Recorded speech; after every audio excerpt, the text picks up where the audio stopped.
సాయంకాల సమయములో సంధ్యాదీపారాధనలో వచ్చును తల్లి మహాలక్ష్మి, వచ్చును తల్లి వరలక్ష్మి.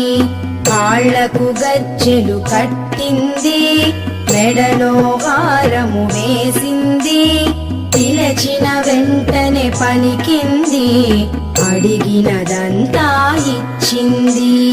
సాయంకాల సమయములో సంధ్యాదీపారాధనలో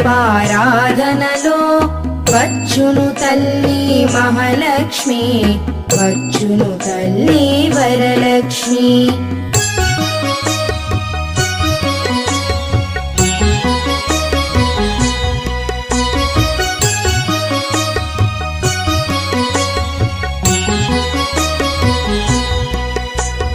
ధనములని